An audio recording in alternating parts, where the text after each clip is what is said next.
Buen día. Antes de todo, quisiera empezar agradeciendo a todas las personas que nos acompañan en esta otra actividad organizada por la Fundación Foro del Sur. En esta oportunidad, con el apoyo de la Fundación Getúlio Vargas, Fundación ICBC, Universidad Católica de Uruguay, Centro de Análisis y Difusión de la Economía Paraguaya y del Centro de Formación e Integración Regional. Para los que aún no conocen la Fundación Foro del Sur, quisiera remarcar que somos una organización civil que hace más de 25 años viene analizando grandes temas de la agenda internacional, con la dirección de Aníbal Rossami y Martín Kaufmann. Antes de empezar, quiero pedir a todos que, por favor, los asistentes manden sus por el chat del canal YouTube de la Fundación Foro del Sur y el chat de ese Zoom. Solamente a través de estos medios es que van a ser admitidas las preguntas, así podemos mejor organizarnos. Y también que, por favor, dejen desconectados, o sea, muteados sus micrófonos. Bueno, yo quisiera empezar ese encuentro utilizando una expresión futebolera, ¿no? Porque al final, cuando los presidentes reunidos la semana pasada, nos dejaron como que picando la pelota para nuestros invitados de hoy. Y para empezar, me gustaría llamar a la cancha el profesor Ignacio Bardesagui para que nos ayude a entender cómo llegamos al actual estado del Mercosur. Profesor. Buenos días, Marlice, buenos días a todos. Muchas gracias por la invitación y bueno, felicitarte a vos y a la Fundación Foro del Sur por la organización de este evento que estamos compartiendo con varias organizaciones y con muchos colegas. Bueno, yo voy a mostrar unas muy pocas presentaciones, unas muy pocas imágenes para intentar bueno, aportar algún elemento para la discusión que se viene del Mercosur que estamos hoy y fundamentalmente lo que propone este encuentro que tiene que ver con este Mercosur elástico o no, y con acuerdos bilaterales sí o no, y por qué. Bueno, aquí hay muchos expertos que van a ver cómo se puede hacer, pero yo voy a intentar presentar cómo estamos. Así que comparto rápidamente una pequeña presentación. Imagino que ahí ya la están viendo. Me dicen cualquier cosa si no la ven.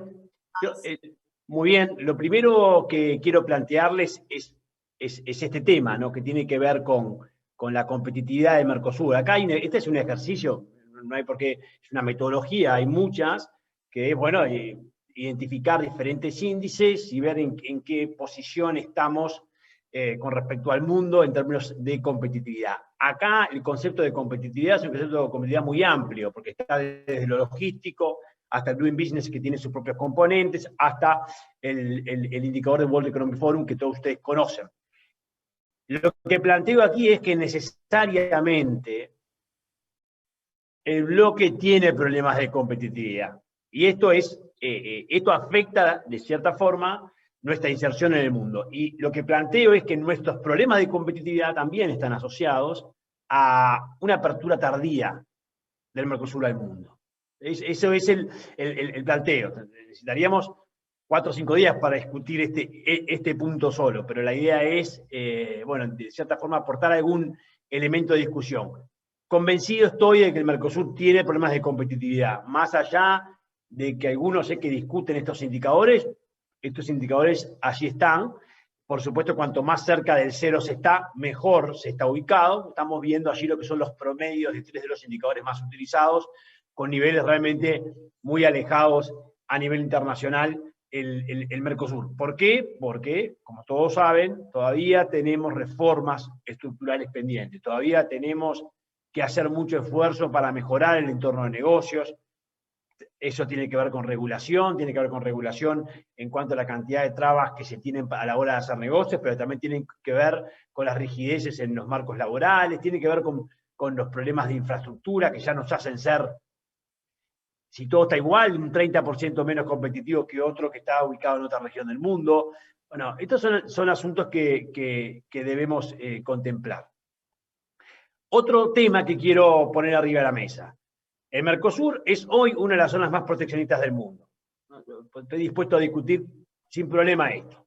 Que quiera que lo discuta, pero todos los indicadores indican eso. No solo el arancel promedio, miren, el azul es el arancel de Mercosur y el gris es el arancel promedio a nivel internacional. Quiere decir que Si lo miramos a nivel promedio, de la media, el arancel de Mercosur duplica la media internacional. Pero si lo miramos de forma ponderada, podemos llegar a tener hasta 3 veces un arancel más alto que lo que es la media del arancel ponderado a nivel mundial.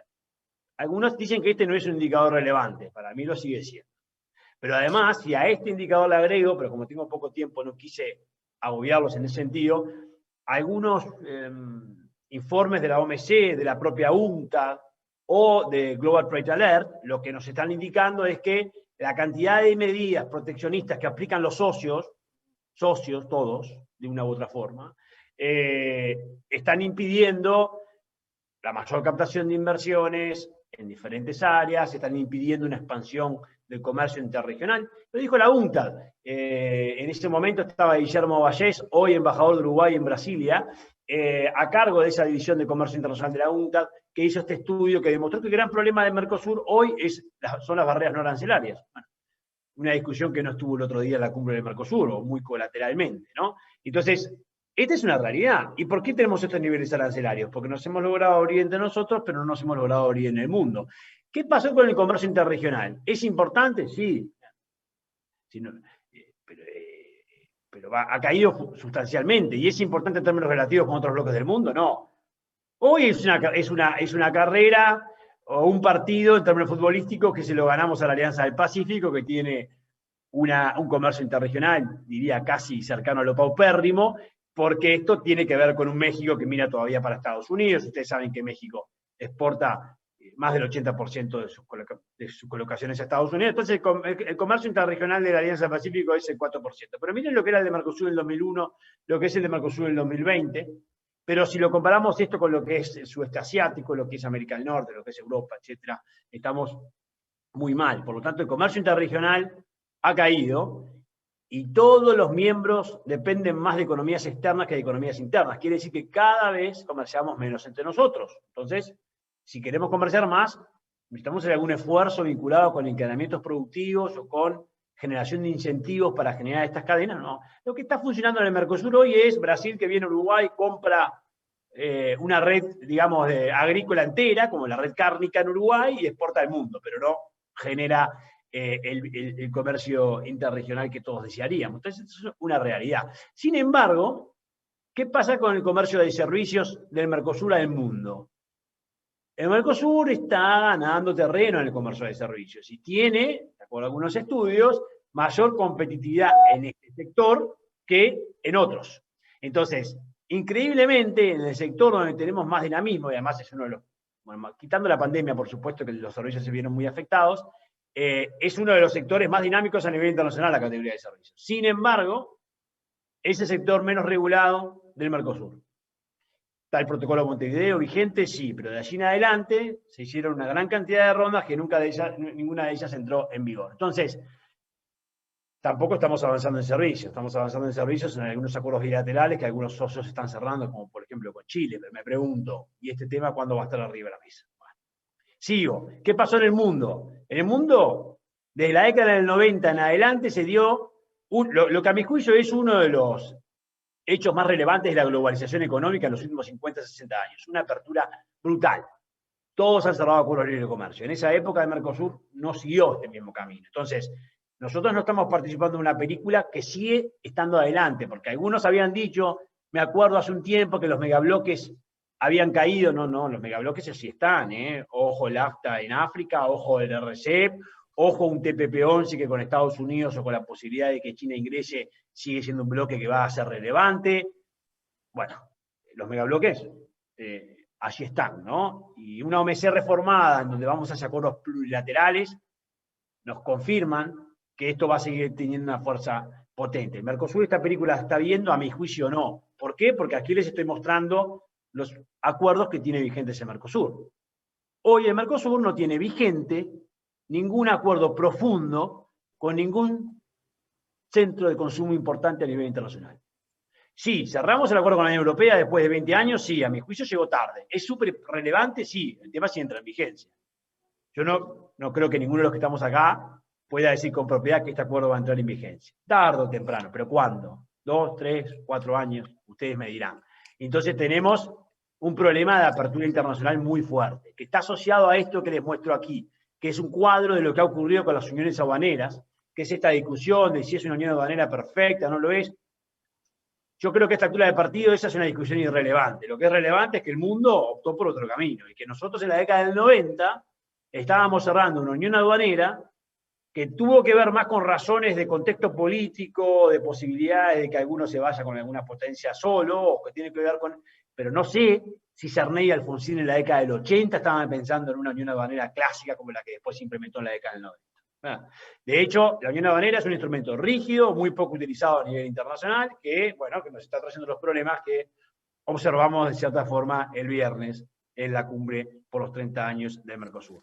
¿Vamos a seguir adelante con la unión aduanera? ¿No vamos a seguir? Bueno, discusión que les quiero, que aquí hay muchos expertos para hablar sobre esto. Brevemente, voy cerrando, Marlice. El punto está en que estos son los temas que se negocian en el mundo. Repasen los cientos y cientos de tratados que hay a nivel internacional, todas las disciplinas que se están negociando allí son las llamadas OMSX, bueno, OMS Plus, OMSX, son disciplinas que también una agenda que impone la OCDE. En estos temas, ¿dónde está el Mercosur? Sigo, otra más. Son los temas que se están negociando, ya no hablamos de comercio. Entonces el Mercosur está hoy impulsando una agenda que a mi juicio es clásica desde la década de 60, la década de 70, que es bajar los aranceles. ¿Por qué? Porque no hizo sus tareas a tiempo. Pero el mundo ya está negociando una gran cantidad de normas que lo que generan es o favorecen un mejor entorno de negocios. ¿Cuándo vamos a tener un mejor entorno de negocios en el Mercosur? ¿Cuándo vamos a lograr estabilidades políticas, estabilidades institucionales que garanticen?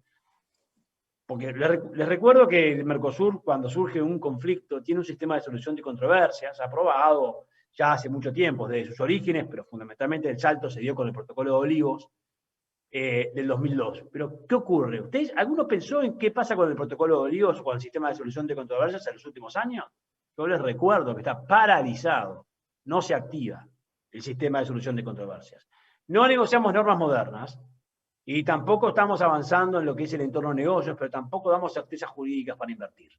Estos son los temas que negocia el Mercosur, voy cerrando, son temas que están muy alejados. ¿Son temas importantes? Sí, yo siempre dije, hay que ponerle el enfoque económico al Mercosur, pero sin olvidarse de todo el resto, que es algo que favorece y es interesante. Concluyo. Indicadores de comercio regional muy bajos y en caída. Argentina para Uruguay en la década del 90 era el 12, 13, 14% de su total de comercio, hoy es en el torno del 5%, por supuesto que hemos mirado para China, entre otros. Las relaciones comerciales mundiales avanzan a un ritmo mucho más dinámico que las de Mercosur.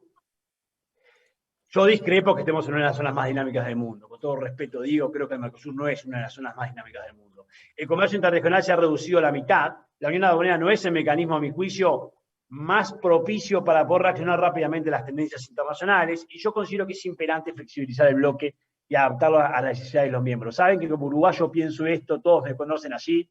Pido que Argentina y Brasil se pongan los zapatos un poco de Uruguay. No nos queremos bajar del barco. Lo que queremos es poder movilizar un poco este barco para tener más libertad, sin quebrarlo.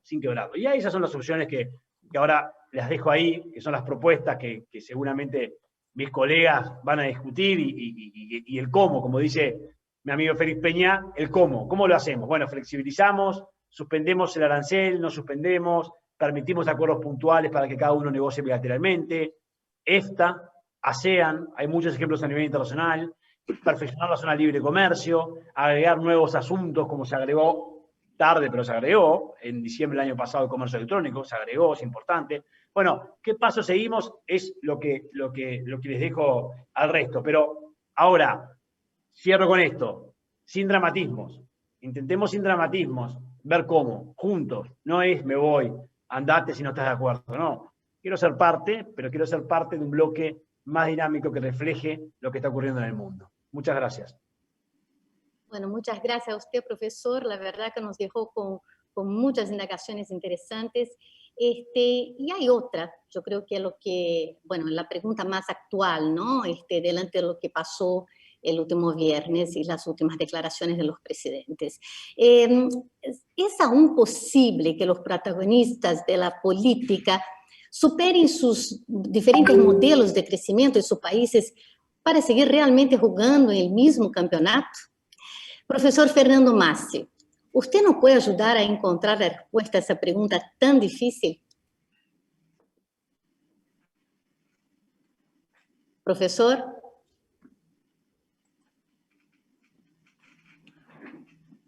Buenos días y muchas gracias a la Fundación Foro del Sur por darnos este espacio para expresar un poco nuestros pensamientos con respecto al estadio actual del Mercosur. No, con respecto a la pregunta, es evidente que las diversas velocidades o las diversas estructuras económicas del Mercosur, aun cuando estas no hayan sido reconocidas originalmente en el Tratado de Asunción, han sido diferentes. En primer lugar, las economías más grandes con respecto a las más pequeñas. Y en segundo lugar, sin embargo, entre las mismas economías pequeñas, ¿no? Porque si uno miraba en los años 90 y luego más tarde a la economía uruguaya en términos de sus indicadores económicos y sociales, no solamente estos estaban mejor que el Paraguay, que es el país de menor desarrollo relativo, sino que inclusive estaban mejores en términos relativos con respecto a la propia Argentina y al propio Brasil. Por lo tanto, hay diversos tipos de formas de mirar estas estructuras económicas diferentes y las diversas velocidades del crecimiento económico de cada uno de estos países. Es por eso que la cuestión de las asimetrías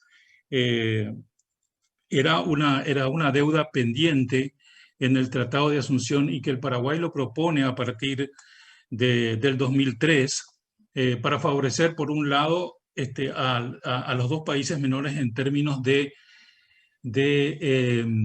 asimetrías de políticas, por cuanto que existían más espacios en los países más grandes para desarrollar cierto tipo de políticas comerciales o de otro tipo favorables a esos países y no precisamente en los países menores. Y luego también las asimetrías estructurales que más afectaban al Paraguay que al Uruguay.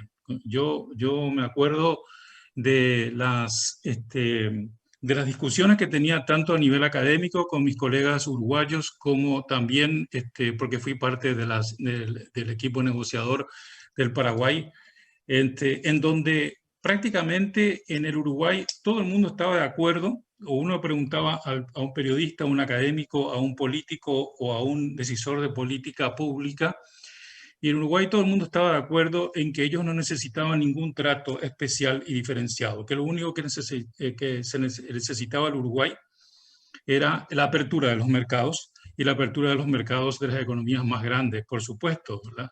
Esa es una constante, creo que en la mirada de Uruguay dentro del Mercosur y prácticamente en casi todos en todo el espectro político, si no me equivoco, me corregirán los colegas uruguayos. Sin embargo, en el caso del Paraguay no lo veíamos así porque realmente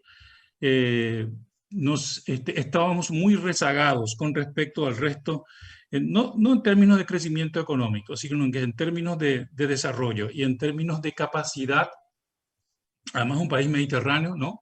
En términos de capacidad de tener una velocidad más, digamos, de ser más dinámicos en el proceso de integración con los países del Mercosur y también con el resto del mundo. Por eso es que la posición de Paraguay siempre ha sido una posición de siempre ir en bloque, ¿no? De siempre, de no hacerlo en forma bilateral, porque en bloque siempre a nosotros nos ha convenido. Esa es un poco la diferencia que tenemos con la posición de la otra economía pequeña, histórica, no solamente ahora que se ve en los discursos del viernes pasado o en los intercambios de los presidentes. Si uno mira, por ejemplo, lo que ha dicho nuestro presidente en diciembre, cuando la cumbre del Mercosur en diciembre claramente dejó dicho de que estamos a favor de la decisión 3200, y que claramente todo tendría que ser en términos de bloque, y no, es decir, no precisamente, digamos, no contrario precisamente a la flexibilización, pero preferenciando el trabajo en bloque del Mercosur, tanto en lo que significa la agenda interna como lo que significa la agenda externa. Estoy relatando un poco la posición oficial del Paraguay. No sé si a eso apuntaba tu pregunta en el términos de las diferencias en cuanto al crecimiento.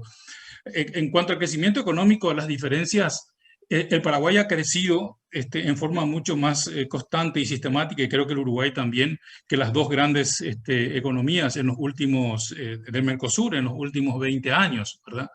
Pero claro, hay una estructura productiva totalmente diferente. Paraguay y Uruguay son países de economías mucho más abiertas. Por lo tanto, si al Paraguay se le plantea la reducción del arancel externo común, nosotros no tenemos absolutamente ningún problema, por cuanto que nuestras listas de excepciones son listas de excepciones que tiran para abajo el arancel externo común, porque tenemos una tasa arancelaria efectiva mucho menor que el promedio del Mercosur, por ser siempre una economía abierta, y el Uruguay también es una economía abierta.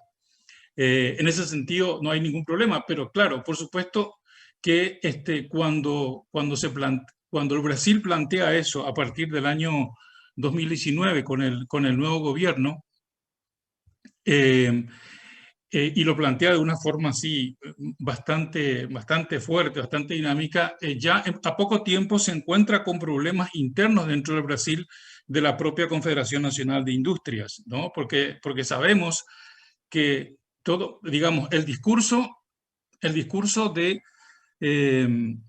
que la apertura va a beneficiar a la industria brasileña porque va a abaratar los costos de los insumos y va a traer mayor competitividad a las propias industrias. Es un discurso que fue muy relativo para los propios industriales, y los propios industriales empezaron a poner presión sobre el propio gobierno brasileño, a pesar de que el gobierno brasileño sigue insistiendo en forma no oficial, pero oficiosa, sobre la reducción del arancel externo común a nivel del bloque Mercosur. Yo creo que hay... Y por otro lado, el problema de Argentina, que es un problema... Es decir, ambos países siempre han tenido un modelo proteccionista y un modelo más o menos parecido en cuanto a su política económica, pero el problema fundamental de la Argentina, que no es solamente de hoy, sino que de más de una década, son las restricciones comerciales a la que todos los gobiernos, sean de uno u otro partido, no han podido levantarlo o lo han tenido que mantener por todo el problema fiscal y cambiario de la Argentina. Entonces ahí, más que un problema de modelo proteccionista o de pensar en un modelo de mayor competitividad para su sector industrial, yo creo que hay un problema estructural del cual Argentina no puede salir y al cual tiene que aplicar restricciones comerciales, lamentablemente, con sus socios y con el resto del mundo.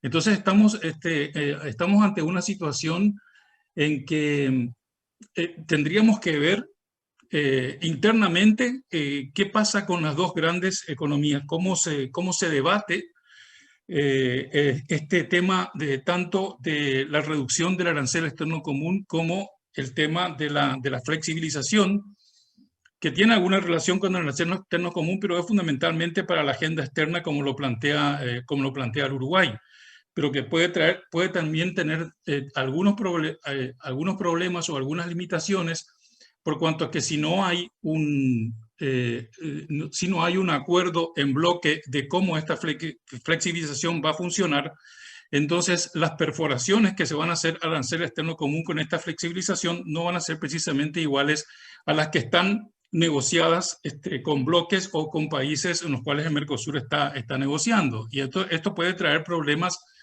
Esto puede traer problemas para todos los países del Mercosur, no solamente para las economías grandes. Entonces, el problema de la cuestión de la flexibilización hay que verlo cómo hacerlo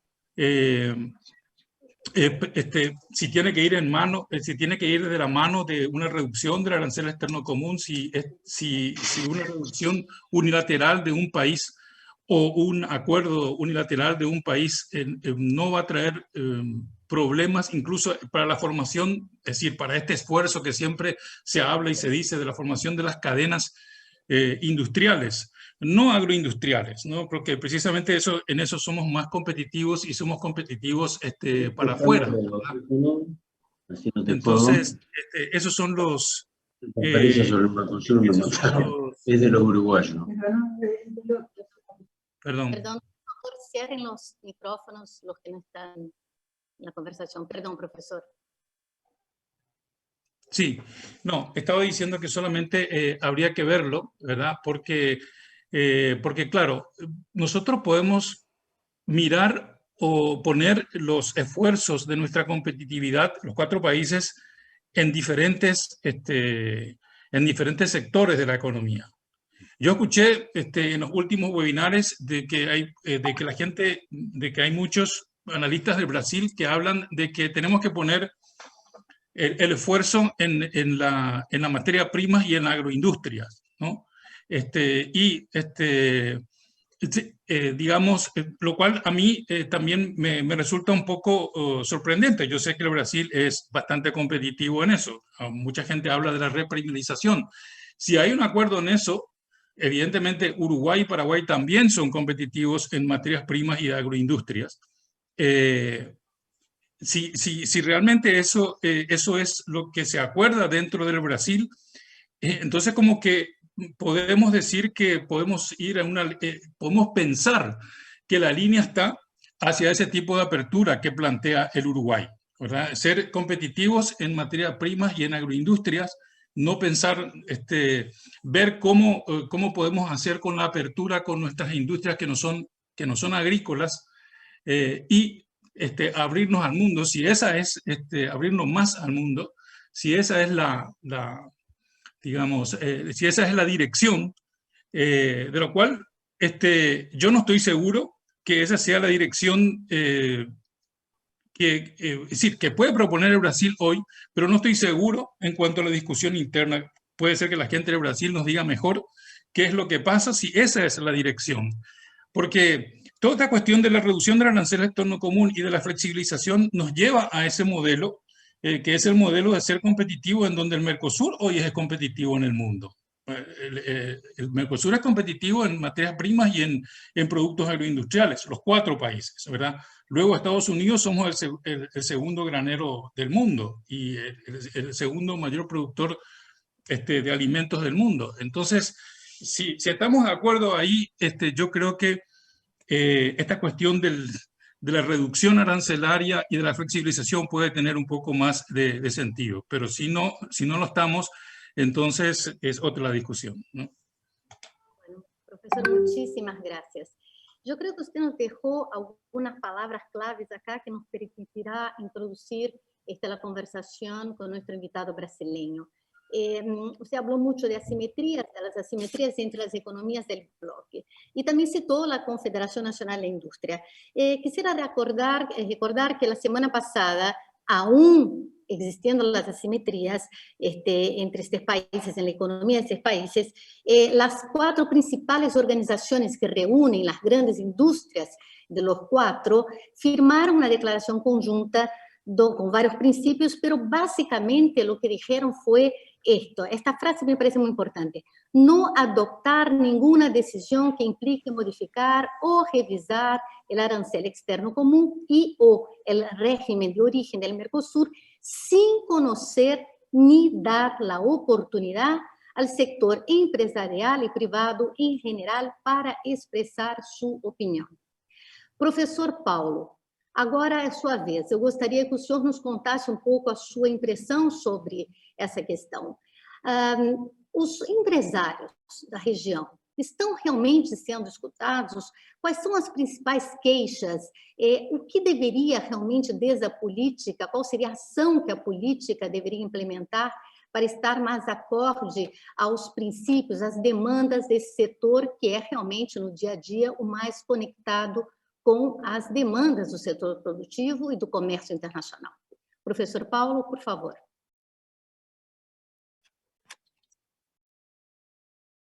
Professor Paulo. Já é que eu estava sem som. Obrigado, Marilisa, obrigado a todos os colegas de mesa.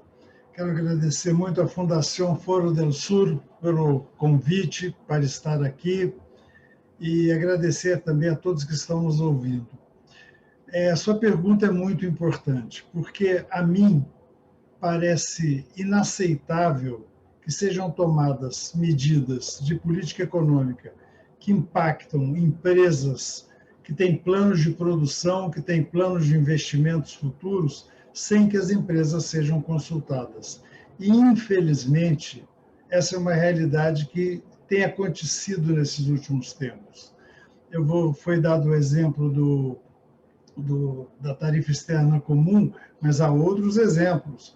Por exemplo, a negociação com a Coreia do Sul.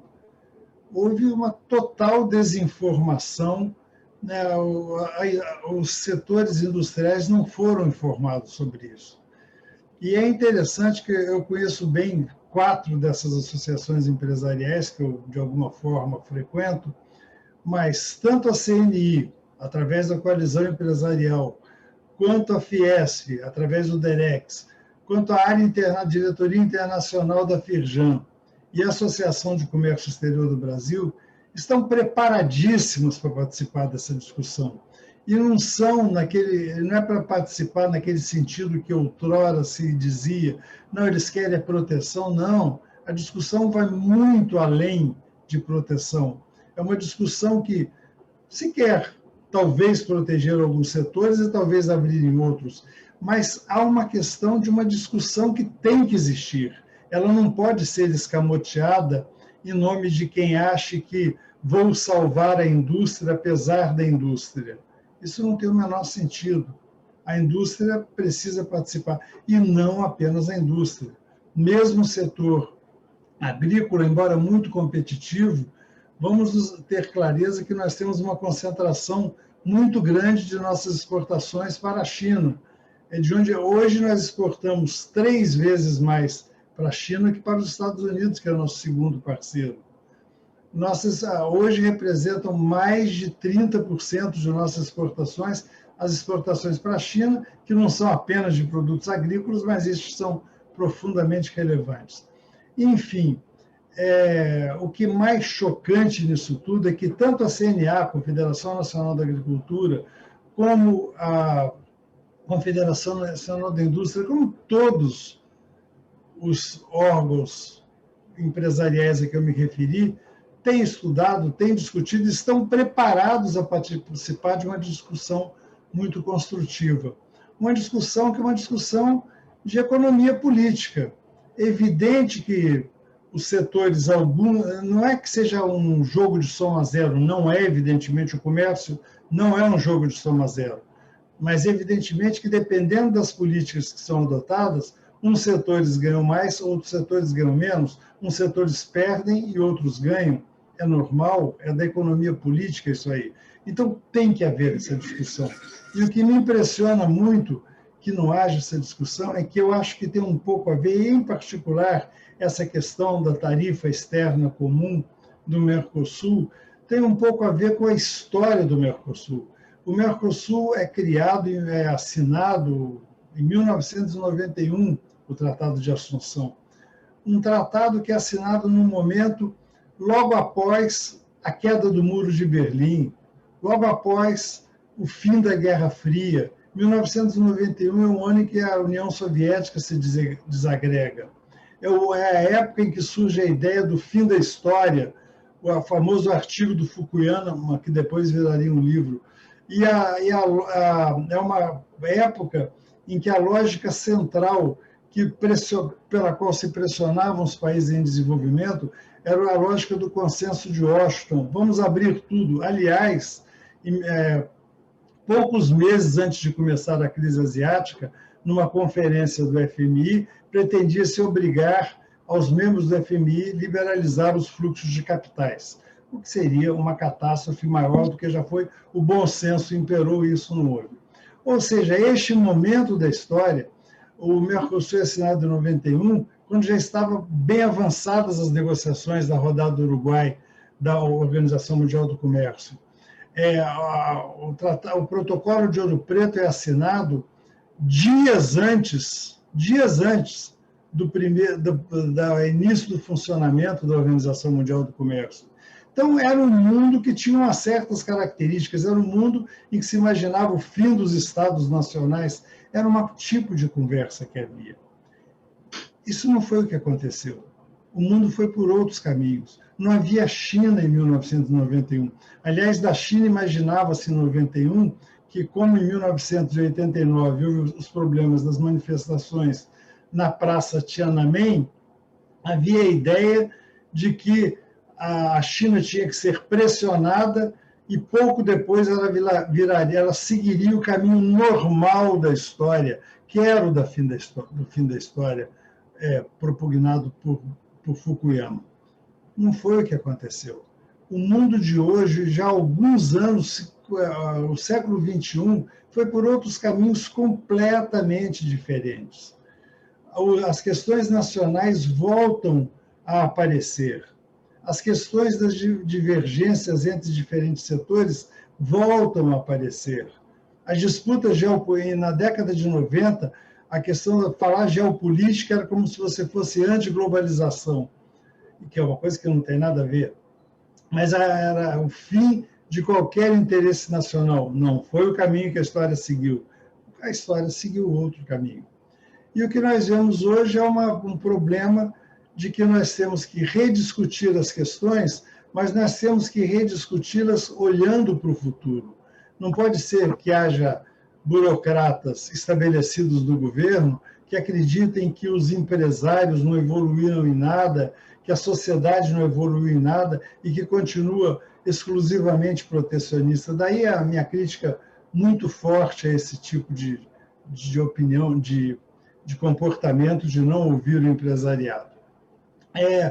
Adicionalmente, eu acho que o nosso futuro exige um repensar muito completo, porque quando nós estamos discutindo área de livre comércio versus união aduaneira, é como se houvesse dois modelos separados, união aduaneira e área de livre comércio, como se não fosse possível mesclar, atuar, que na realidade é o que o Mercosul faz, com muita competência.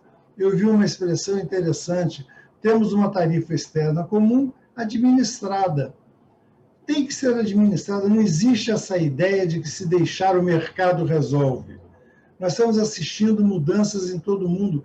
Vamos ver o que acontece na Ásia. Nos últimos bons anos da minha vida, eu trabalho o tempo todo com a Ásia. É o centro dos meus estudos e do meu trabalho. Vamos ver o que acontece quando estão sendo assinados novos acordos na Ásia, tipo o RCEP. Não citaria o TPP, porque eu acho que vai ser muito difícil para o governo Biden retomar o CPTPP. Pode ser, mas eu acho muito difícil pela questão interna dos Estados Unidos. Mas nós assistimos assistimos com Trump e vamos assistir com Biden, propostas de comércio administrado, cada vez mais presentes, as ideias do Biden sobre as compras de produtos nacionais. Enfim, temos que modernizar a nossa cabeça. A discussão sobre manter ou não uma tarifa externa comum em níveis muito elevados prejudica a competitividade, mas imaginar que ela possa ser reduzida por um corte linear, por uma porcentagem, sem levar em consideração as especificidades dos países, dos setores, me parece uma coisa inocente nesse século. Século XXI não é mais isso. Já estamos na terceira década, começando, né? A terceira década do século XXI, e as pessoas estão apegadas, desesperadas nas ideias da década de 90. Não é possível. Ninguém imaginava na década de 90 que um país negociaria por 10 anos um acordo, que seria o maior acordo comercial do planeta, o RCEP, e no último momento diria não me interessa.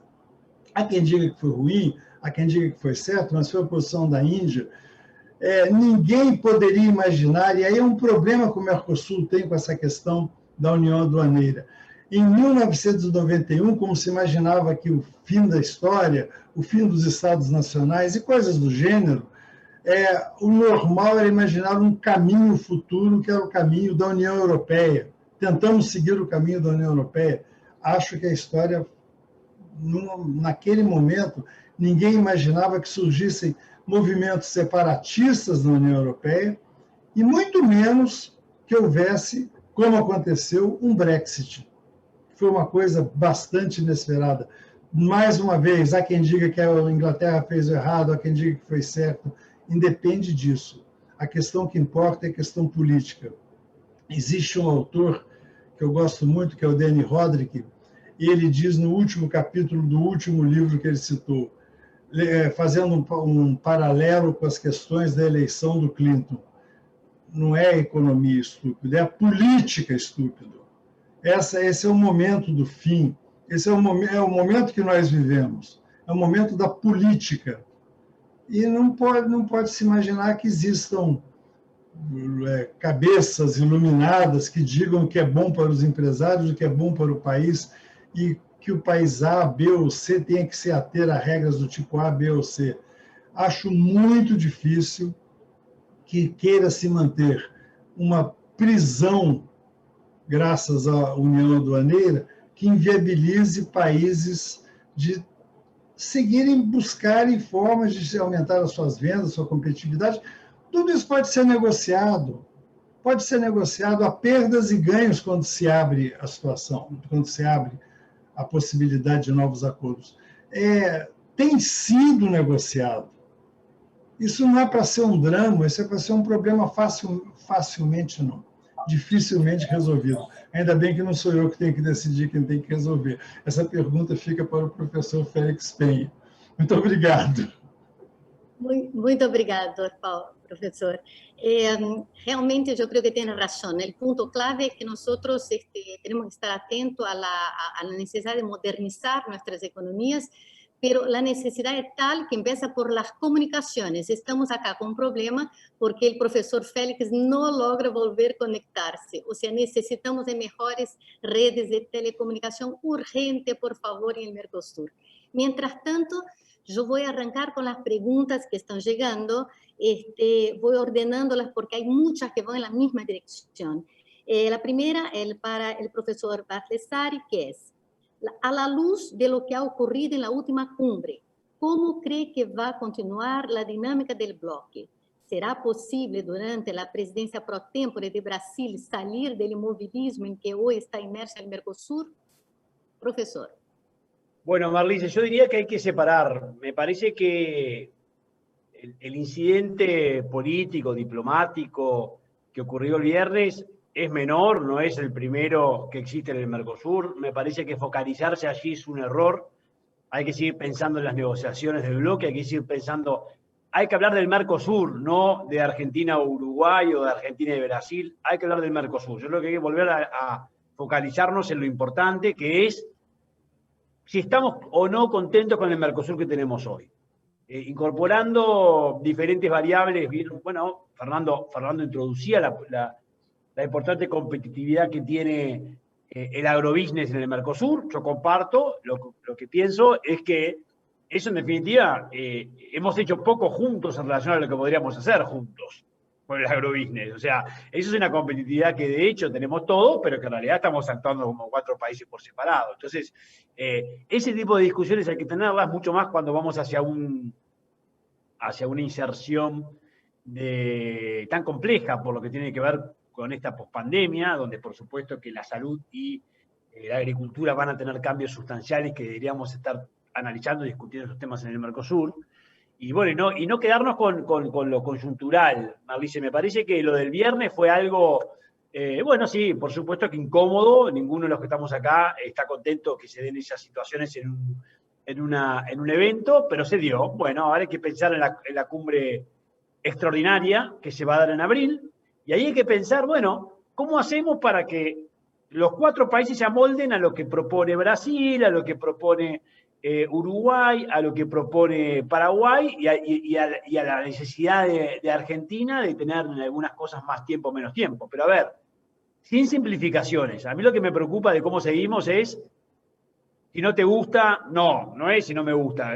Los problemas hay que enfrentarlos juntos y hay que escuchar y hay que intentar generar una cohesión, reconociendo que el mundo cambió. Yo lo que digo es un poco lo que quise presentar, Mauricio, en mi presentación, es el mundo evidentemente cambió. La discusión es esa. Hoy en el Mercosur estamos siguiendo lo que está ocurriendo, lo que está transcurriendo en el mundo. A mí me parece que no. Entonces yo lo que digo es, de aquí a la presidencia, a que culmine la presidencia, por ejemplo, de Argentina, y aquí a que se venga la presidencia, por ejemplo, de Brasil en el segundo semestre, yo creo que en el 2021 tenemos que darle un sacudón al Mercosur. Pero si terminamos el año y el Mercosur sigue igual, para mí el riesgo de un quiebre empieza a ser mayor, porque esto, si no hay cohesión y si no queremos formar parte de un club, todos perdemos. O yo me pregunto, Brasil, en el liderazgo que tiene que tener, que tiene de hecho y que debería tener en toda la región, ¿le conviene que Uruguay, el pequeño, se vaya del Mercosur o a Argentina? Esto no es solo algo que tenemos que ver un país, es algo que tenemos que estar convencidos todos de que hay que intentar flexibilizar para no romper. Muchísimas gracias. Otra pregunta ahora para el profesor Fernando Massi. La decisión de la Argentina de abandonar el grupo de Lima pesó en el mayor enfrentamiento entre los gobiernos del Mercosur. Profesor Massi, su opinión. Está sin audio, profesor. Está sin audio. Ahora, sí. No lo veo así. Esto es digamos, estamos hablando de un Mercosur que está muy concentrado en todo lo que tiene que ver con la cuestión comercial, con la competitividad económica. Yo creo que ese Mercosur que tenía también una cierta posición política con respecto a los problemas de la región y específicamente de América del Sur, con el liderazgo que tenía el Brasil y en donde no se dejaban de discutir las cuestiones básicas también de integración como energía e infraestructura. Digamos que eso hoy no funciona mucho, ¿verdad? El Prosur, Grupo de Lima, yo creo que no tienen la misma fuerza que tenían hace más de una década. Ese tipo de concertación para ir resolviendo problemas o ayudando a resolver problemas de los países miembros ya de una América del Sur un poco más integrada. Por lo tanto, no sé si considero muy relevante esta decisión, o sea, no sé si considero muy relevante en el sentido de las discusiones internas en el Mercosur, porque individualmente los países pueden tener posiciones. Nosotros sabemos cuáles son las posiciones políticas, por ejemplo, de la Argentina y del Brasil sobre diferentes tipos de temas en la agenda internacional, que evidentemente no existe mucha coincidencia, ¿no? Y entonces, pero de todas maneras me parece que no es muy relevante. La Argentina puso sus argumentos con respecto a lo que el gobierno argentino consideró de que ese grupo no funciona para resolver el caso venezolano. Y eso es una cuestión que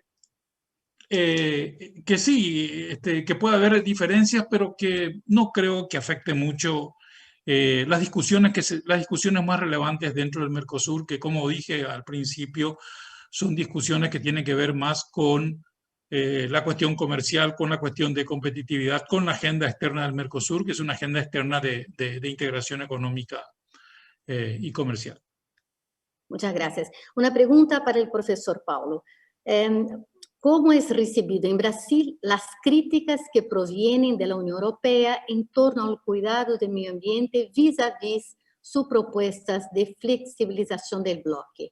E aí eu agregaria algo, somaria algo que eu creio que seria interessante a gente analisar juntos, que é o fato inexorável da participação, da pressão que sofre hoje a comunidade europeia dos partidos verdes, que estão tomando cada dia um papel mais preponderante na política europeia, sobretudo, que o Brasil assuma compromissos mais firmes em relação ao controle climático, ao câmbio climático. Professor Paulo?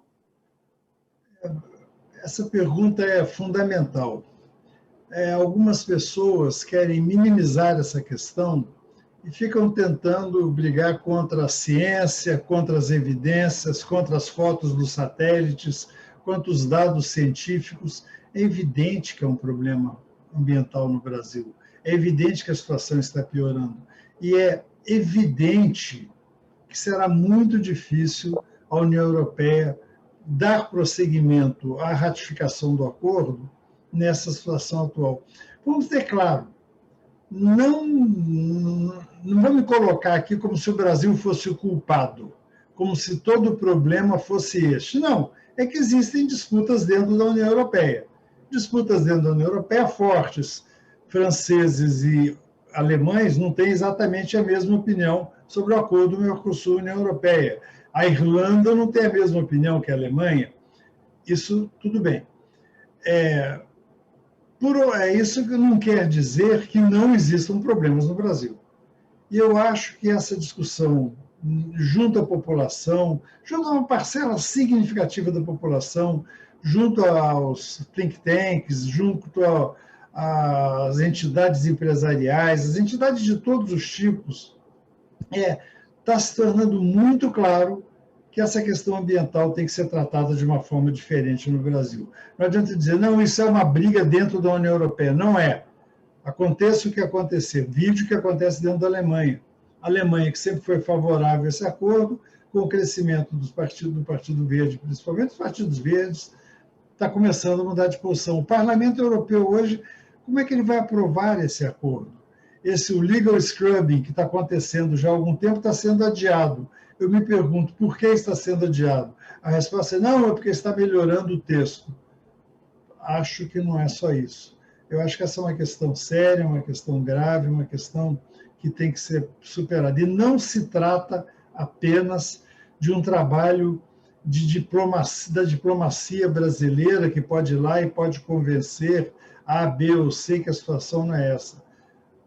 As fotos dos satélites são muito escandalosas, desculpe minha expressão, mas são muito esclarecedoras. Eu acho que isso nós teremos que resolver. E é uma pressão, e o que é mais que a gente deve pensar mais é que trata-se de um acordo importantíssimo para o Mercosul, um acordo que seria muito positivo se ele seguisse o caminho correto. O que se conseguiu em termos de meio ambiente no acordo foi bastante satisfatório, mas a partir do momento que isso vira uma opinião mundial, fica muito difícil a posição do Brasil. Essa é a minha opinião. Posso falar uma coisinha a mais, Maris? Eu esqueci de dizer algo que o professor Fernando falou. Eu não acredito que haja no Brasil uma visão de que abandonaremos a indústria e nos voltaremos totalmente para o setor agroindustrial como um todo. Eu acho que é uma visão um pouco diferente. É que havia muito uma ideia de que horror, não estamos exportando apenas produtos primários, apenas produtos agrícolas, não é apenas, mas muitos produtos agrícolas. Eu acho que a mudança vamos incorporar que produto agrícola também é um produto altamente qualificado cientificamente. Cada vez mais é um produto de alta tecnologia. Então, não significa abandonar o setor industrial, mas incorporar o setor agrícola não como um patinho feio, mas como um patinho do qual nós devemos cuidar, ajudar e negociar positivamente. É isso que eu tinha esquecido de dizer. Desculpe, professor Fernando. Aqui uma pergunta para o professor Inácio. postergar un acuerdo de libre comercio con la Unión Europea es consolidar la influencia de China en el Mercosur. ¿Qué peligro eso trae para el bloque? ¿Hay un peligro, profesor Ignacio? Bueno, me disculpo porque creo hay un ruido de fondo, quizás espero que no sea una molestia. Bueno, China está de hecho en la región hace mucho tiempo, porque está claro que Estados Unidos y la Unión Europea han dejado el espacio. Se critica mucho por esa razón. China ha acaparado la atención, no solo en términos de financiación, eso ha caído en los últimos años, pero ha tenido picos muy elevados, pero también en inversiones, pero también en comercio, y fundamentalmente en comercio. Ahora quiere dar otro paso hacia infraestructura, y debemos seguir de cerca eso, infraestructura, hablo física y digital, ¿no? Porque por supuesto que está siguiendo de cerca todo lo que tiene que ver con la hidrovía, y todos sabemos lo que se tiene con la 5G, ¿no? Con la tecnología 5G que impulsa China. Entonces, yo no lo miraría como un riesgo. ¿El riesgo cuál es? El riesgo es si nosotros no tenemos una estrategia.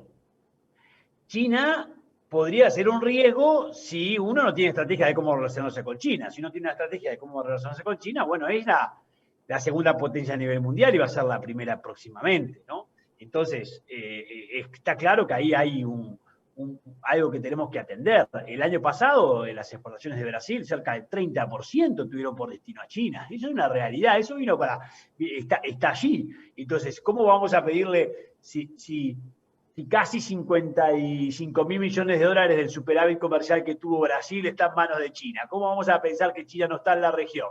Claro que China está en la región y lo va a seguir estando. Entonces, yo no creo que esto sea un riesgo. El riesgo es no tener ningún tipo de posicionamiento común. El riesgo es no poder ponernos de acuerdo entre los 4 países del Mercosur en qué queremos que invierta China en infraestructura, si es que afecta a uno y no a otro. Tenemos que saber que si vos tenés una debilidad, China la aprovecha, porque es una gran potencia y eso es así, pero eso es así también con Estados Unidos y con la Unión Europea.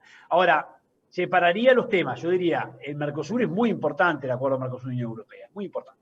Ojalá que ese acuerdo siga adelante, más allá de lo que estábamos discutiendo de las discusiones medioambientales, que no son solo medioambientales, también son una buena excusa para el lobby agrícola europeo para identificar esa debilidad y suspender todo. Por más que no estoy diciendo que lo medioambiental no sea importante y que el Partido Verde no tenga un rol muy preponderante en los congresos nacionales y particularmente en el Parlamento Europeo. Pero lo que sí digo es, hay mucho también de lobby anti-Mercosur por lo agrícola. Entonces, ojalá que ese acuerdo entre en vigor, pero mientras tanto, China va a seguir estando y va a seguir ocupando más espacios.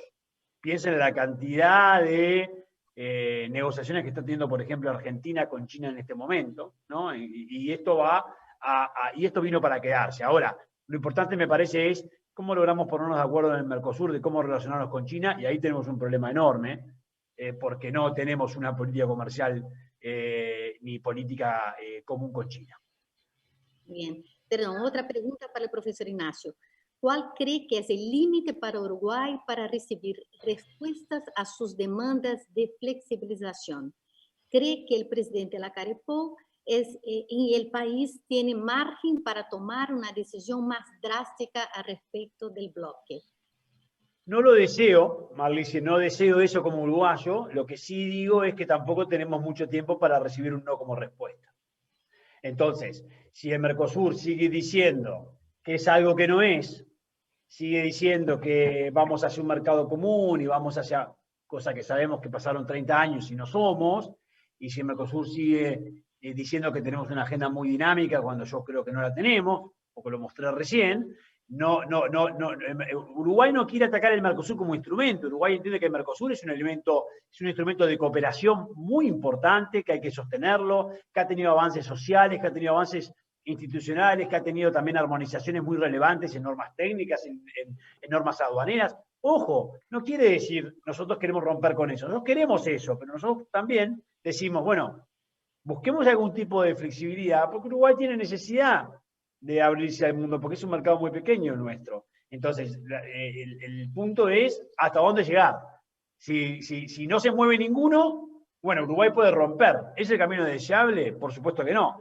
Pero lo que yo creo que el presidente de la calle Pou, por su perfil muy pragmático, que quedó en evidencia el otro día en su discurso, muy firme, es, no tengo mucho más tiempo. Después de 30 años entiendo que es hora de que Mercosur se ajuste o se ayorne un poquito, se modernice, y ese en definitiva es el deseo de Uruguay.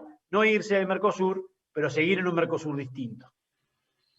Bueno, tengo acá una pregunta que la verdad voy a dejar a ustedes a ver quién se anima, de un amigo, un gran embajador brasileño, José Felício, que está asistiendo a este encuentro y que nos dice: submeta a los palestrantes breves comentarios, con pedido a sus reacciones conforme al caso. Uno, sobre la apertura de Mercosur, tenho dúvidas, vou dizer em português, tenho dúvidas sobre a capacidade dos sócios chegarem a acordos comerciais bilaterais de maneira individual.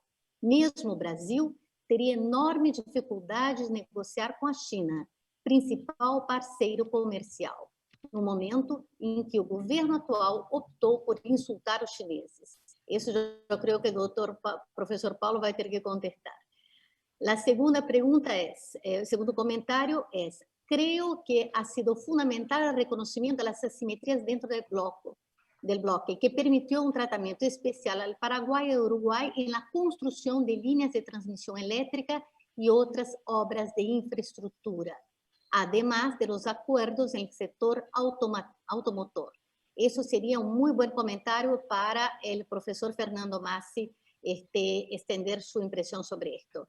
Y el embajador Felício nos dice: acho difícil enfatizar o ambiente de negócios no Mercosul enquanto crescem as medidas protecionistas por parte das grandes potências.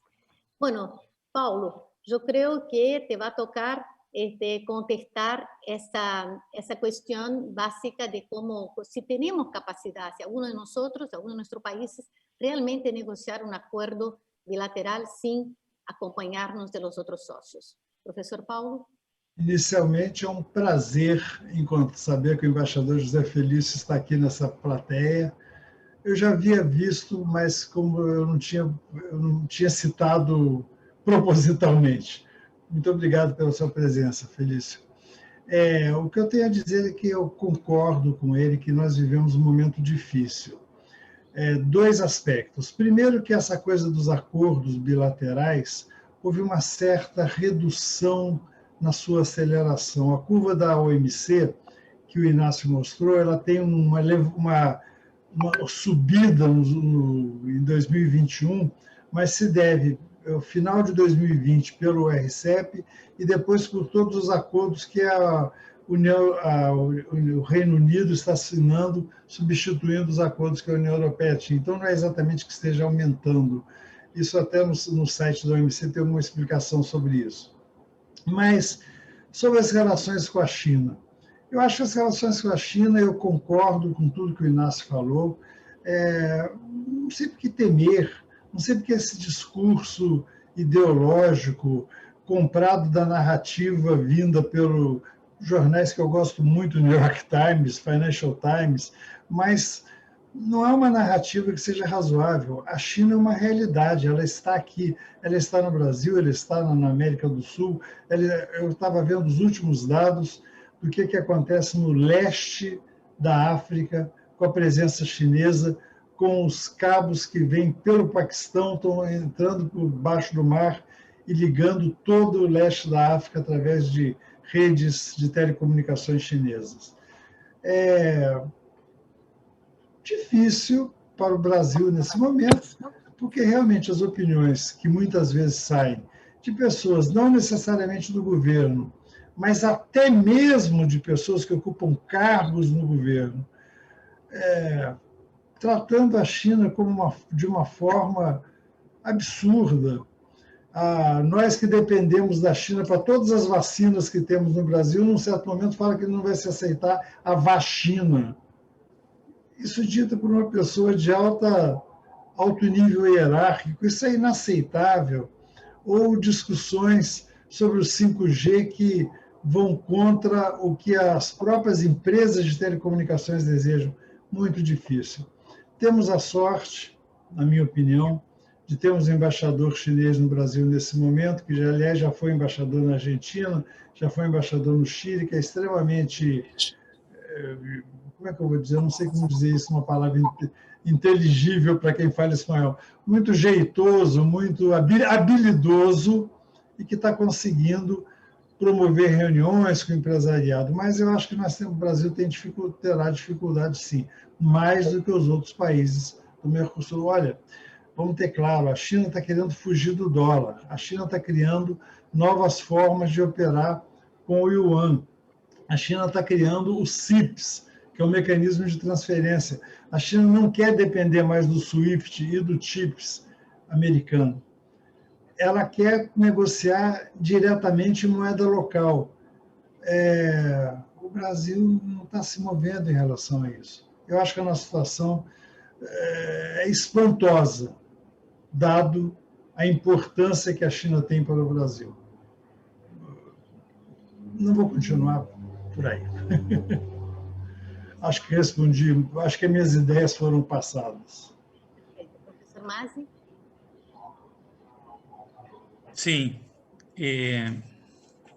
Digamos, antes de referirme a lo que dijo el embajador Felicio sobre asimetrías, me gustaría también poner un punto sobre el caso de Brasil, porque se lee a través de lo que dice el profesor Pablo, un problema interno también importante que hoy tiene el Brasil, que desde mi punto de vista, y bueno, me corregirán, que es que la política internacional y la política económica internacional del Brasil, como que parece que no la está dirigiendo Itamaraty.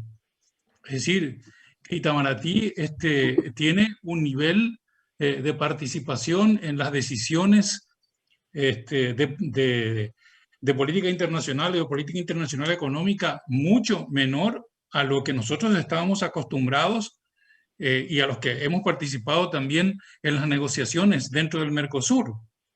Por lo tanto, y por supuesto, en los últimos días se ha visto una realidad en Brasil de pronunciamientos tanto del Congreso del Brasil, o sea, de la parte política, de los empresarios y de otros sectores sobre cambios profundos, porque Itamaraty no está teniendo el rol que le corresponde. Y eso lo digo en términos de que cuando viene una pregunta de que, ¿qué es? ¿El Brasil puede negociar o no puede negociar individualmente acuerdos de libre comercio en términos de flexibilización con China o con otro tipo de países? Bueno, es evidente que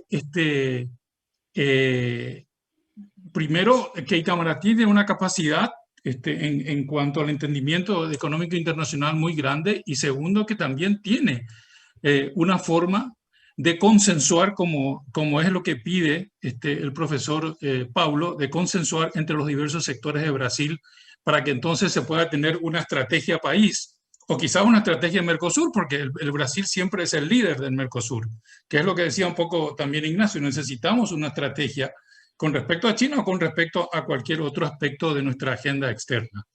Entonces, eso quería decir en primer lugar. Y en segundo lugar, con respecto a lo que dice el embajador Felicio con las asimetrías, bueno, sí, estoy totalmente de acuerdo en que este reconocimiento ha sido favorable a los dos países, tanto en la parte comercial, por ciertas ventajas comerciales que nos han dado en términos arancelarios y sobre todo de importación de insumos y de bienes de capital, y también en la parte estructural que ha significado la inversión en infraestructura. El hecho, en el caso específico de Paraguay, el hecho de que un artículo del FOSEN, del Fondo de Convergencia Estructural del Mercosur, permitía inclusive fondos adicionales de forma unilateral de cualquier país, también fue muy importante para la instalación de infraestructura eléctrica en el Paraguay por parte del Brasil. Por eso es importante que también este instrumento siga y que sin embargo está estancado en cuanto a la aprobación en los congresos. FOSEN 2 no se encuentra todavía implementado. El Paraguay ha recibido alrededor, como préstamo no reembolsable o como donaciones, alrededor de $600 millones, muy importante para la parte de infraestructura. Y vemos que incluso en el caso de la pandemia se han utilizado ciertos fondos del Mercosur para poder asistir a los problemas, ciertos problemas puntuales sobre la cuestión del COVID en cada uno de los países. Entonces, las asimetrías no han desaparecido tampoco dentro de la Unión Europea. La Unión Europea sigue teniendo fondos, por supuesto, mucho mayores que el FOSEM, y sigue teniendo fondos para regiones y para países de menor desarrollo que lo van graduando y de diversas formas, pero lo siguen teniendo.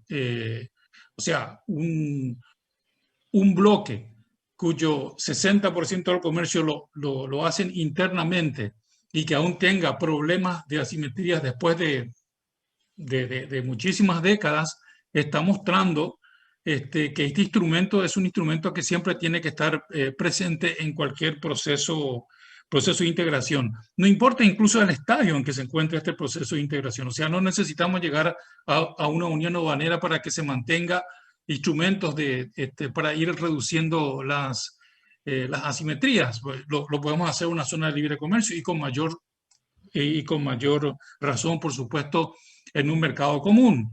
Un país grande como Brasil, un país continente como Brasil, hace muchísimo tiempo hace muchísimas décadas, utiliza instrumentos para reducir las asimetrías de sus regiones.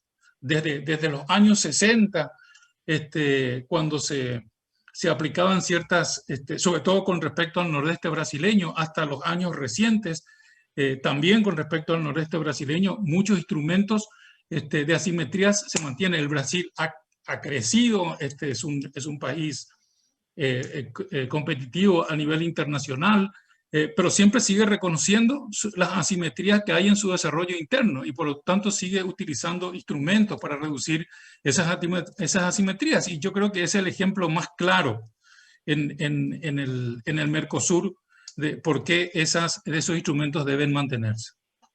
Muchas gracias. Hay un comentario muy interesante de Silvia, de Brasil, que dice: vários pontos aqui levantados devem ser retomados, mas impossível discutir a crise política, econômica e principalmente sanitária brasileira. Se o maior sócio do Mercosul vive essa paralisia e negacionismo, fica difícil qualquer decisão. Profesor Ignacio, yo creo que el comentario de Silvia nos abre la puerta para una pregunta fundamental. Hasta ahora hablamos de la integración del Mercosur desde un aspecto economicista, ¿no? Los beneficios para la economía. Pero acá vemos claramente que hay una crisis y una crisis que el bloque no logró encontrar o proponer una solución conjunta. ¿Qué pasó? ¿Qué ajustes deberíamos hacer como comunidad para poder en un futuro tener mejores estrategias para enfrentar esos desafíos? Yo comparto lo que dice la colega. Ahora, también es cierto que esto afectó a todos los bloques a nivel internacional. Yo creo que la comunidad internacional y todos los actores no estuvieron a la altura en términos de la gestión de la pandemia. Adjudicarlo al Mercosur debe, quizás es mucho para el nivel de profundidad que tiene el bloque en algunos temas, cuando vimos lo que ocurrió en la Unión Europea, cuando ocurrió lo que ocurrió en la OMS, cuando los posicionamientos de China y Estados Unidos no coinciden, bueno, estamos en una situación muy crítica, yo diría que a nivel internacional, no solo a nivel regional. Ahora, ¿es cierto que el Mercosur no logró cooperar en este sentido? Es cierto. No tuvimos políticas conjuntas en fronteras, políticas conjuntas de medidas de compra de vacunas, no, algunos intercambios sí se dieron por videoconferencia, pero este tema no estuvimos otra vez a la altura. Y preocupa porque tampoco funcionó ese Mercosur de cooperación o lo institucional que se decía. A ver, yo comparto lo que decía Felicio vinculado al FOSEM. Yo creo que el FOSEM, siempre dije, el FOSEM para mí es el mayor éxito del Mercosur en los últimos años. El FOSEM es una herramienta súper interesante. Ahora, es una herramienta muy pequeña en términos globales, si uno compara lo que es el PIB del Mercosur con los fondos que allí están, etcétera. Ya lo del sector automotor discrepa un poquito más. Para mí eso no es una contemplación de una simetría que beneficia a Argentina y a Paraguay. El acuerdo automotor en el Mercosur, digamos, o que este sector esté por fuera en acuerdos bilaterales, no tiene que ver con los chiquitos, tiene que ver con los grandes, ¿no? Entonces allí no creo que esté la lógica de contemplación de asimetrías, que por suerte, progresivamente, a medida que el Mercosur avanzó, sí estuvo. Pero bueno, no sé, Marlice, el problema es que es muy difícil pedirle al Mercosur esto cuando en lo básico no estamos de acuerdo. Si vos tenés algunos presidentes que durante mucho tiempo han negado la pandemia, ¿cómo te vas a poner de acuerdo en qué vacuna vas a comprar? Esa es la realidad que tenemos hoy. Es un deterioro y que me parece que supera ampliamente al Mercosur. Estamos en una nueva época, con instituciones más débiles, con estados en conflicto, con crisis sociales, con un desgaste muy profundo en cuanto a... Yo por eso, en cuanto a ese comentario que decía la colega brasileña, claro, que es difícil encontrar el momento oportuno para discutir los temas en el Mercosur. Porque siempre tenemos crisis políticas, crisis sociales, siempre tenemos crisis económicas, siempre tenemos... ¿Cuándo va a ser el momento oportuno para discutir las reformas en el Mercosur? Bueno, yo creo que en algún momento algo va a tener que pasar, porque si seguimos esperando a que los 4 miembros, ojo, porque Venezuela es un asunto que ni siquiera hemos tocado, pero ahí también está Bolivia golpeando la puerta. Si pretendemos encontrar entre estos miembros una estabilidad lo suficientemente sólida para empezar a discutir los temas de fondo, bueno, quizás eso no pasa nunca. Perfecto. Bueno, ya dije una vez, tenemos que sobre todo modernizar rápido las comunicaciones en nuestra región. Lamentablemente el profesor Félix Peña, nuestro querido profesor, no pudo volver a conectarse, pero quería retomar una idea que ustedes saben que es la génesis de su pensamiento, que es la necesidad de tener una actitud de mirada hacia adelante, poniendo esfuerzo para preservar la idea de trabajar juntos y hacerlo en el marco del Tratado de Asunción.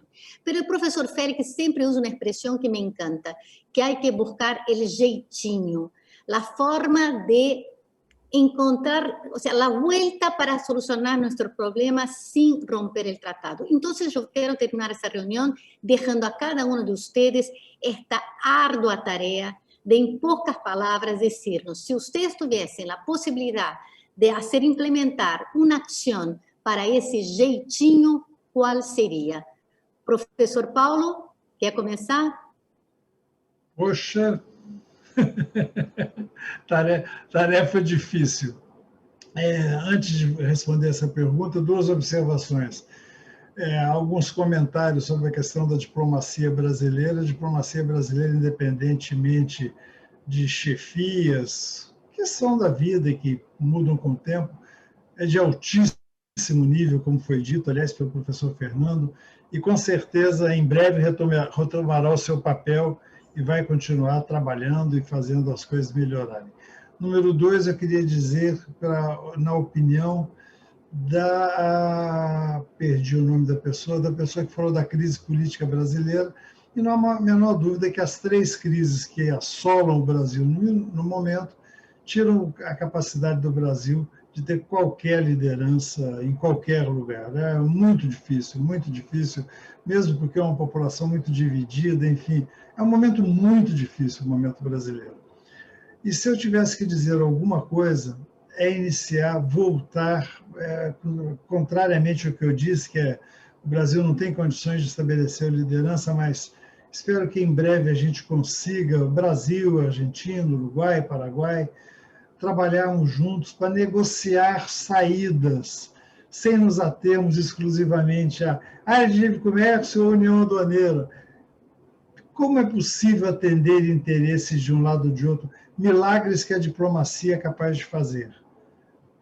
Vai para um lado, vai para o outro, faz uma leitura mais ampla do acordo, tem o artigo 1º, o artigo 2º, puxa vida, do Tratado de Assunção. Esses o 2, então, permite uma flexibilidade muito grande. Sei lá, negociemos, conversemos construtivamente, é o que eu tenho a dizer, Marisa. Obrigada. Professor Fernando? Sí, yo estoy de acuerdo con el profesor Paulo de que debemos negociar constructivamente entre los 4 países y yo creo que dos cuestiones que me parecen importantes. El acuerdo, el haber llegado a un acuerdo entre la Unión Europea y el Mercosur nos ha acelerado bastante la agenda interna en términos de facilitación de comercio, de régimen de origen, de indicaciones geográficas, y nos tiene que seguir empujando a mejorar a avanzar nuestra agenda interna, sobre todo en lo que son las barreras no arancelarias. Yo creo que no podemos dar por perdido, por más de que tenemos este impasse actualmente con la Unión Europea y que la misma Unión Europea está esperando el momento político para poder refrendar este acuerdo con el Mercosur, pero yo creo que nosotros tenemos que seguir haciendo los deberes para no dejar espacio de excusas de la Unión Europea de no refrendar este acuerdo, pero que eso signifique al mismo tiempo una obligación por parte de los 4 países del Mercosur de profundizar la agenda interna. Y en esa profundización de la agenda interna, que es muy importante, no importa en qué estadio del Mercosur nos encontremos, es muy importante porque finalmente de lo que se trata es de la libre circulación de bienes y servicios, ¿no? Entonces, y ahí, al profundizar nuestra agenda interna, entonces también nos va a dar más espacio para seguir discutiendo sobre esta cuestión de que si una reducción se va a hacer o no una reducción del arancel externo común, si va a ser una cuestión lineal, si va a ser una cuestión sectorial, en qué pensamos consiste debe ser la flexibilización y cuál es, como decía Ignacio, cuál es la estrategia que tiene que tener el Mercosur con respecto a la flexibilización. Entonces yo diría eso. Muchas gracias. Profesor Pardesari. Sí, a mí me parece que hay que conversar, hay que negociar, pero hay que desdramatizar. Hay que entender que cambiar no quiere decir romper, que todos los bloques a nivel internacional han atravesado esta situación. La propia Unión Europea con el Brexit nos da una señal en ese sentido, pero el mercado común centroamericano en su historia nos ha demostrado que la flexibilidad para su desarrollo ha sido fundamental. La propia comunidad andina en su momento se flexibilizó y no desapareció. La LALC se transcurrió en la LADI con una gran cantidad de criterios vinculados con la flexibilidad. A nivel internacional, todos los nuevos bloques comerciales nos indican que ese es el componente central, la flexibilidad. Sin lugar a dudas, la nueva lógica de la Alianza del Pacífico, pero si nos vamos a cómo se ha desarrollado el ASEAN en el sudeste asiático, el propio EFTA en Europa, a ver, negociar, pero mirando el mundo, no mirando solo el barrio. No podemos quedarnos solo mirando lo interno, las problemáticas internas y el día de hoy. Tenemos que empezar en el Mercosur a pensar en términos prospectivos. No puede ser que solo podamos pensar en términos de 3, 4 años, que es cuando cambia el gobierno y cambia abruptamente la forma de pensar de uno con respecto al otro. Entonces no hay políticas de Estado, y si no hay políticas de Estado no vamos a poder tener nunca una estrategia. Nunca va a ser el momento propicio para lograr. Entonces lo que yo digo es, miremos lo que pasa en el mundo, y no reconocer lo que pasa en el mundo, para mí es una negación de la realidad. Y lo peor que puede hacer el Mercosur en este momento es negar la realidad. Porque todos perdemos si estamos en un bloque donde negamos la realidad. Y en el comercio internacional mucho más, porque eso va muy rápido, va demasiado rápido y no nos estamos dando cuenta. Bueno, me queda agradecer muchísimo a esos invitados de lujo y a todos que nos acompañaron en esta exposición, en esta conversación tan interesante.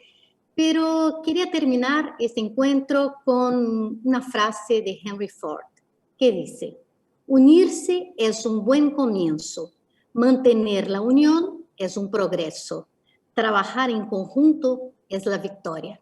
Que así sea. Muchísimas gracias y hasta el próximo encuentro para analizar juntos con ustedes lo que pasa en el Mercosur. Gracias.